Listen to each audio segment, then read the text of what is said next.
Hello students, स्वागत है आपका अपने यूट्यूब चैनल वंदना क्लासेस में। तो आज है दिनांक 10 जून और 10 जून से बनने वाले जितने भी करंट अफेयर क्वेश्चन बनेंगे उन सभी क्वेश्चंस को आज हम यहाँ पर क्लियर करेंगे। आज की वीडियो बहुत ही महत्वपूर्ण और शानदार होने वाली है। तो आइए अपनी वीडियो को स्टार्ट करते हैं। वीडियो को स्टार्ट करने से पहले अगर आपको वीडियो अच्छी लगे तो उसको लाइक शेयर एंड सब्सक्राइब जरूर करें। क्वेश्चन नंबर फर्स्ट है, विश्व महासागर दिवस कब मनाया गया है? तो देखिए, विश्व महासागर दिवस मनाया गया है 8 जून को इसे सेलिब्रेट किया गया है। इस बार की इसकी थीम रही है planet ocean tides are charging. इसकी इस बार की थीम रही है। देखिए, विश्व महासागर दिवस है, हर बार ही 2009 में इसको शुरुआत किया गया था। इसकी पहली बार जो थीम थी हमारे महासागर हमारी जिम्मेदारी के साथ में इसको मनाया गया था। और इस बार महासागर को इसको मनाने का उद्देश्य है कि जो हमारे महासागर हैं उनको बचाना है, डाइवर्सिटी को, बायोडाइवर्सिटी को बचाना है और महासागरों से मिलने वाले जो संसाधन हैं उनको क्षति से बचाना है। तो इस प्रकार से इसको विश्व महासागर दिवस को भी 8 जून को सेलिब्रेट किया गया था। 2 फरवरी को, तो देखिए 2 फरवरी को विश्व वेटलैंड डे सेलिब्रेट किया जाता है। 7 जून को अभी विश्व खाद्य सुरक्षा दिवस मनाया गया है और 1 मार्च को विश्व शून्य भेदभाव दिवस सेलिब्रेट किया जाता है। नेक्स्ट क्वेश्चन है, एयर डिफेंडर 2023 अभ्यास किस देश में आयोजित किया जा रहा है या फिर हो रहा है? तो देखिए, अभी 12 जून से लेकर 24 जून को इसका आयोजन होगा और इसका आयोजन हो रहा है, ये है जर्मनी में इसका आयोजन हो रहा है। देखिए, नाटो के विभिन्न देशों के साथ में ही जर्मनी में आयोजित होगा और नाटो के विभिन्न देशों के साथ में होने वाला यह ऐसा अभ्यास है जो कि अब तक के इतिहास में ऐसा पहली बार हो रहा है। और यह एयर डिफेंडर जो कोर्स है, देखिए इससे पहले 2021 में एयर यूरोप 2021 जो कि एयर डिफेंडर यूरोप 2021 का आयोजन अल्बानिया में किया गया था और अभी इसका जर्मनी में इसका आयोजन हो रहा है। देखिए, इसमें 10,000 प्रतिभागी भाग ले रहे हैं। 10,000 प्रतिभागियों के साथ में 250 विमान इसमें आयोजित होंगे और ये रूस जैसे प्रतिद्वंदियों और सहयोगियों को प्रभावित करने के लिए यह जो कि नाटो देश के साथ में मिलकर इसका अभ्यास कर रहे हैं। देखिए, इसमें अकेले ही यूएसए से 2000 सैनिक आएंगे और 100 विमानों को यहाँ पर लाया जाएगा और यहाँ पर यह अभ्यास आयोजित हो रहा है। देखिए, ऑप्शंस में अभी रूस को इंडिकेट करने के लिए, क्योंकि रूस इसमें क्या है मेन पॉइंट, रूस के द्वारा यूक्रेन पे जो हमला हुआ है रूस, तो अभी इसको बताने के लिए, इंडिकेट करने के लिए इसमें आयोजन इसका हो रहा है। देखिए, इसमें स्वीडन ऐसा पहला देश है जो कि आवेदककर्ता देश है, मतलब उसने नाटो के लिए आवेदक किया है और वो भी इसमें भाग ले रहा है। जापान ने भी इसमें भाग लिया है, स्वीडन ने भी इसमें भाग लिया है। फिनलैंड, देखिए अभी फिनलैंड जो कि 31वां राष्ट्र समूह बना था, नाटो का 31वां बना था और यहाँ पर फिनलैंड के द्वारा विभिन्न देशों के द्वारा आर्कटिक क्षेत्र में नाटो के द्वारा अभी सैन्य अभ्यास किया गया था। नेक्स्ट क्वेश्चन है, हाल ही में नालंदा किताब का विमोचन किस लेखक के द्वारा किया गया है? तो देखिए, अभी नालंदा किताब का विमोचन किया गया है, अभय के द्वारा किया गया है।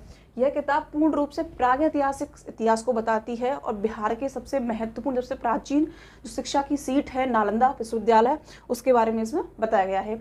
देखिए, इस पुस्तक में कथात्मक रूप से और ऐतिहासिक रूप में बताया गया है कि जो कि पाठक हैं उनको राजगीर जैसे क्षेत्र में ले जाना है। राजगीर जहाँ पर जरासंध और बृहद्रथ का जन्म स्थान है और जो बाद में मगध जैसे शक्तिशाली राज्य के रूप में उभरा था। तो इसके बारे में इस बुक में बताया गया है। नालंदा बुक का विमोचन किया गया है अभय के द्वारा। B.K. सवानी के द्वारा one power of thought book का विमोचन किया गया था। अभी कर्ण सिंह के द्वारा देखिए मुंडक उपनिषद द गेटवे टू इटर्निटी पुस्तक का विमोचन किया गया है कर्ण सिंह के द्वारा। सलमान रुश्दी के द्वारा, देखिए सलमान रुश्दी के द्वारा जो लिखी गई है वो है विक्ट्री सिटी पुस्तक, इनके द्वारा लिखी गई है।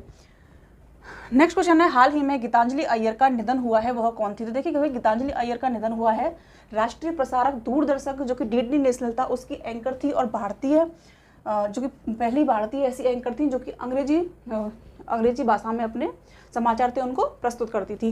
देखिए, 1971 में इन्होंने पहली बार इसको ज्वाइन किया था। इसके बाद में इन्हें 4 बार सर्वश्रेष्ठ एंकर का अवार्ड दिया गया था और 1989 में इन्हें महिलाओं में सर्वश्रेष्ठ इंदिरा गांधी प्रियदर्शनी अवार्ड भी दिया गया। देखिए, इंपॉर्टेंट क्वेश्चन है क्योंकि ये पहली महिला थी भारतीय राष्ट्रीय प्रसारक दूरदर्शक की और इनका भी निधन हुआ है, यह पेशे से एंकर थी। इससे पहले एक चीज़ और कि अभी तो जो कि महाभारत आता था, महाभारत के सुकनी मामा थे, तो देखिए उनका नाम था गुफी पेंटल उसका नाम था और देखिए उनका भी निधन हो गया है। तो ये चीज़ भी आपको इससे याद रखनी है। नेक्स्ट क्वेश्चन है, हाल ही में किस राज्य की मुथमिस सेल्वी माउंट एवरेस्ट पर चढ़ने वाली पहली महिला बनी है?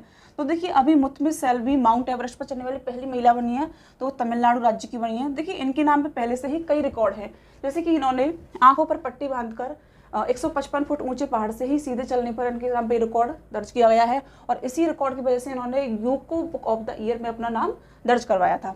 और देखिए, अगर माउंट एवरेस्ट की बात आती है तो सबसे ज़्यादा 27 बार चढ़ने वाले पहले जो कि नेपाली पर्वतारोही हैं, माउंट एवरेस्ट हैं, वो हो जाएंगे कामी रिपा शेरता हो जाएंगे। सेकंड नंबर पर 26 बार जो चढ़े हैं नेपाल में, जो कि माउंट एवरेस्ट पर चढ़े हैं, तो सेकंड बार वो हो जाएंगे, तो है देहांग शेरपा हो जाएंगे। देखिए महिलाओं के लिए अगर पूछा जाता है, भारतीय महिला थी बछेंद्री पार और पहली दिव्यांग महिला थी अरुणिमा सिन्हा, और पहली बार जो आर्टिफिशियल पैरों से चढ़े हैं तो वो है हरिबुद्ध मगर, पहले आदमी हो जाएंगे। और अभी नेपाल की पहली तमिलनाडु की पहली महिला बनी है मुथुम्बी सेल्वी, जो कि माउंट एवरेस्ट पर इन्होंने चढ़ाई की है।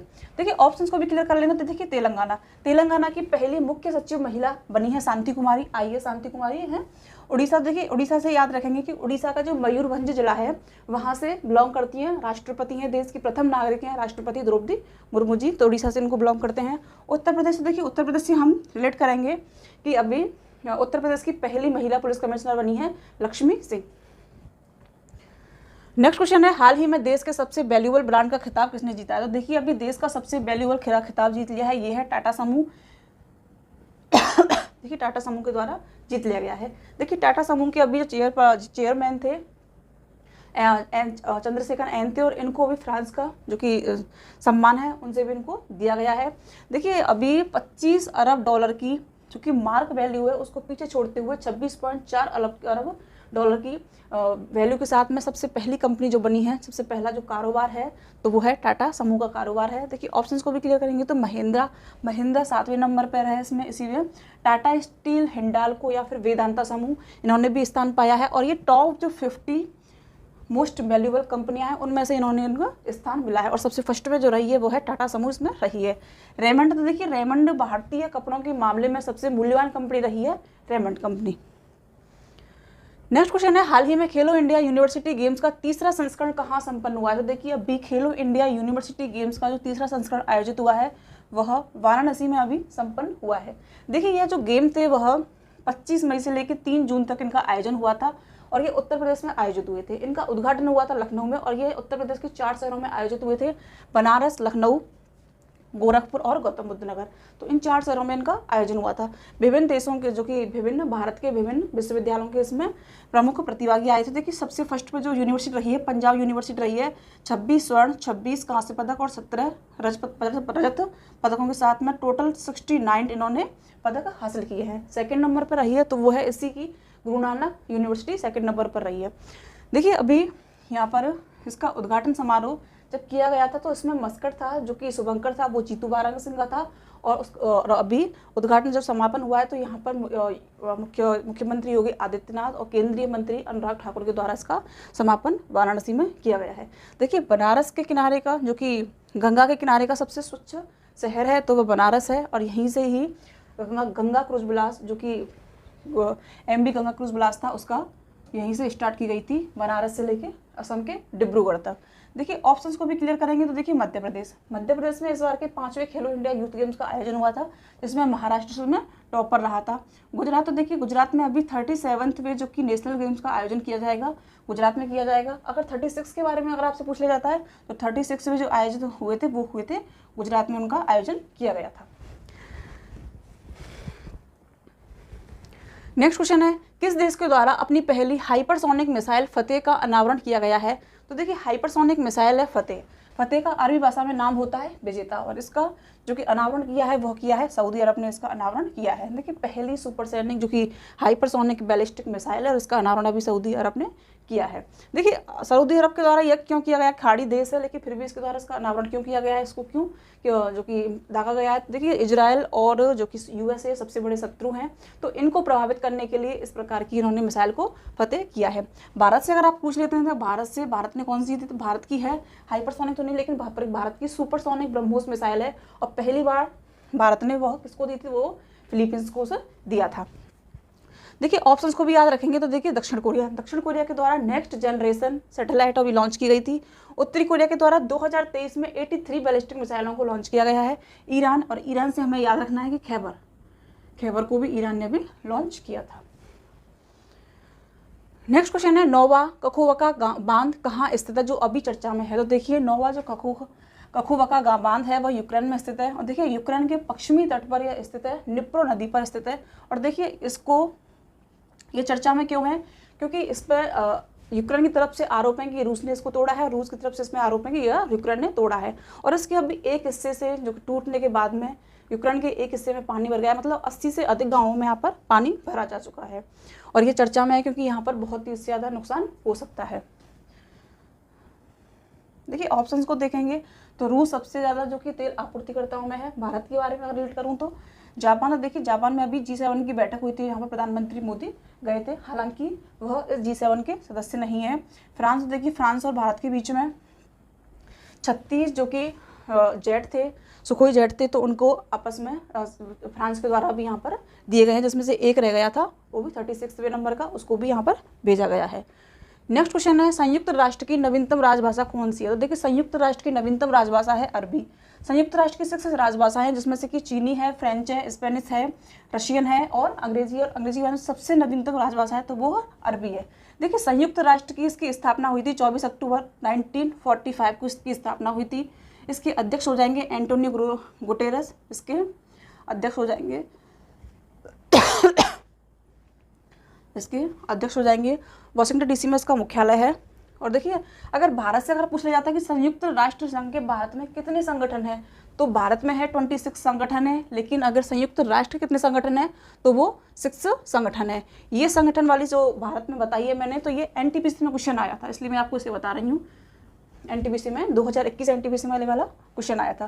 तो देखिए अभी जो नवीनतम राजभाषा है वह अरबी इसकी नवीनतम राजभाषा है। और नवीनतम राज्य जो देश है वो कौन सा देश है? 193 इसमें देश हैं और जो नवीनतम देश है वह है दक्षिणी सूडान, इसका नवीनतम देश हो जाएगा। नेक्स्ट क्वेश्चन है विश्व का सबसे ऊंचा ज्वालामुखी पर्वत कोटोपेक्सी कहाँ स्थित है? तो देखिए विश्व का सबसे ऊंचा ज्वालामुखी कोटोपेक्सी है इक्वाडोर में स्थित है। ऑप्शंस को भी देखेंगे तो देखिए जापान में स्थित है फ्यूजियामा ज्वालामुखी। देखिए फिलीपींस से हम आपको एक चीज़ देखेंगे, एडीबी एशियन डेवलपमेंट बैंक का मुख्यालय फिलीपींस के मनीला में स्थित है। हवाई द्वीप यूएसए का सबसे बड़ा द्वीप है हवाई द्वीप।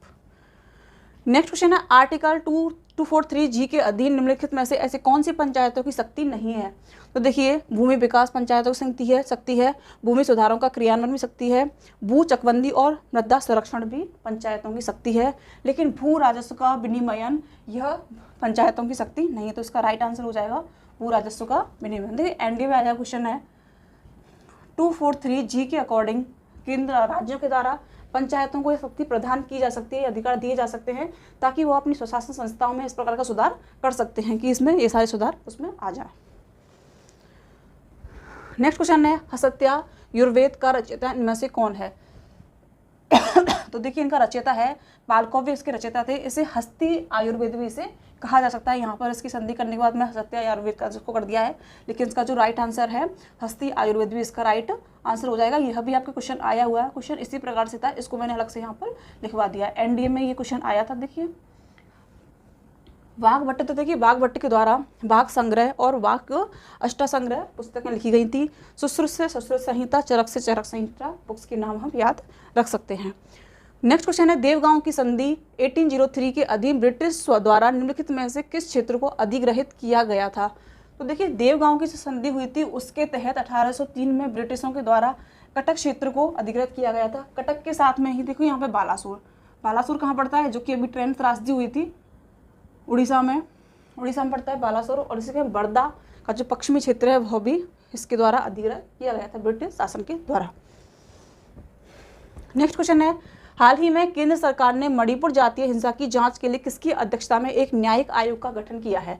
तो देखिए केंद्र सरकार ने मणिपुर जातीय हिंसा जो कि लगातार विवादों में चल रही है, 3 मई से लेकर 4 जून तक इसको अभी तक इसमें 98 लोग अपनी जान गंवा चुके हैं, सैकड़ों घर इसमें जलकर राख हो गए हैं और 48 लोगों को भी इनको एनकाउंटर किया गया था, क्योंकि यहाँ की सरकार ने इसको सीधे ही मारने का आदेश दिया था, क्योंकि वह उनके पास AK-47 और AK-73 जो गन थी उसके माध्यम से उनको बताया गया था कि वह नक्सली हैं, वह आतंकवादी हैं और वो जो आम नागरिक हैं उन पर यह इस प्रकार के फायर कर रहे हैं। तो देखिए इसमें अभी अध्यक्षता में एक न्यायिक आयोग का गठन किया है, उसकी अध्यक्षता करेंगे न्यायमूर्ति अजय लांबा करेंगे। इनके साथ में 2 और भी हैं जो कि जस्टिस हैं, वह भी इसकी जांच करेंगे। तो इसका भी राइट आंसर है न्यायमूर्ति अजय लांबा, इसका राइट आंसर है। देखिए अभी 1-2 चीज़ इससे याद रखेंगे कि देखिए न्यायमूर्ति इंदु मूर्ति थी, उनको भी जांच के लिए लगाया गया था, लेकिन वो कब थी कि प्रधानमंत्री नरेंद्र मोदी की सुरक्षा में चूक हुई थी पंजाब में, जब उनका जो कि दस्ता था वो 5 मिनट के लिए पुल में फंसा रहा था, तो उनके लिए जांच के लिए लगाई गई थी। न्यायमूर्ति इंदु थी। और देखिए अब भी मनोहर सप्रे जो कमेटी है उसका उनको लगाया गया है, जो कि अडानी हिंडनबर्ग विवाद है उसके लिए लगाया गया है।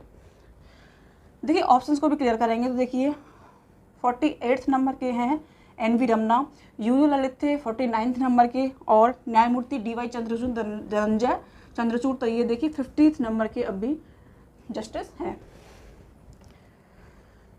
नेक्स्ट क्वेश्चन है, दुनिया की सबसे बड़ी ग्राउंड ब्रेकिंग योजना किस देश ने शुरू की है जो खाद्यान्न भंडारण क्षमता का विस्तार करने के लिए है? तो देखिए सबसे बड़ी जो ग्राउंड ब्रेकिंग योजना है किस देश ने शुरू की है? तो ये भारत ने शुरू की है।